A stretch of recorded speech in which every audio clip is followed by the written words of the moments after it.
I look at any site for the first time, I can kind of envision it.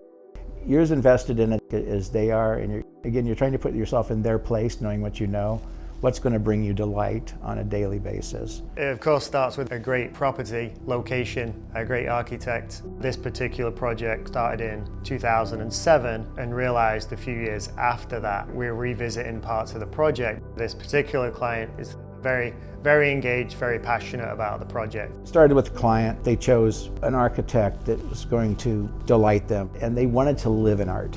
Taking that outside was just as important to them. I think people came to me originally, they wanted to learn how to landscape in a very artful way, with a big vision.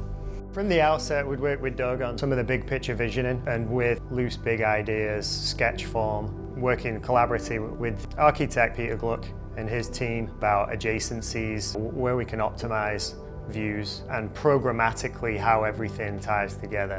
Well, this client in particular wanted a garden that was not a North Shore garden. She wanted a garden that was evocative and more natural.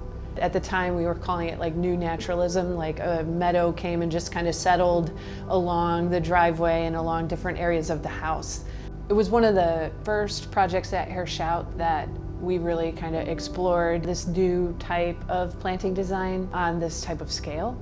If you describe it simply, you say that it's an east-west site, long axis, but that's not really how the sun works across that site. She gets light on most of the sides of her home, and it makes it easy for us to layer up light sequencing because of the way that site is oriented. You have to have a really good design, and you have to have people in the firm that know how to build a landscape. They work with our designers, and they're the ones that understand all the specifications and working with the contractors and negotiating contracts. We're sweating the details, and we're making sure that each and every project we deliver is going to be executed to its highest possible level. So that's how I get my kicks, I really do. It's sort of where art meets science. There's art in all these trees, and there's the scientific aspect of it. How are they harvested? How are they dug? How are they grown? You need to think about the tree selections versus the soils in which they're being dug from and the soils in which they're being planted into. The fun part of trying to work and be here in these fields and actually think how this is going to work in your space and in your property. Those things to me are what makes us our firm, because we're macro and micro all at the same time. We have 30 to 40 plus unbelievably talented designers in our office that kill it every single day. We have the opportunity of working with them to complete their vision. We always try to explore what story the site wants to tell, and it's a story that's coming from the client and coming from the site and coming from us as designers. It's written over time, right? And that's what thrills me about this project, is the continuity of all the projects they've done, and also a different experience. One of the things that drove that design from a site planning perspective very early on is the drive sequence. It's very long, it's very staged, and it kind of works you along into the site and then along the edge and brings you back into a relationship to the house. The house was very contemporary, very transparent, and so there was some complexity further out. Closer to the building, it was a little bit more simplistic, so that there was a porosity through the building. So obviously you go through the house and you're like, wow, because it's all glass, right? There's, boom, Lake Michigan. It's just this huge reveal.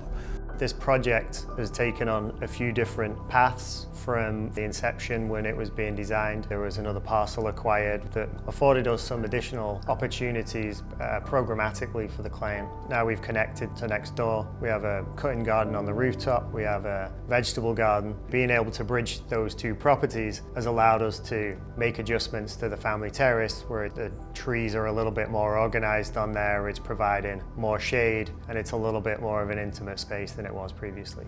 They entrusted us to build this vision. We couldn't just turn over the garden to somebody else to maintain that didn't have that history and the passion and understand the detail and the nuances. At Hershout, we take pride in creating spaces that have enduring beauty, but we know that gardens are dynamic and they evolve, they change from season to season, from year to year.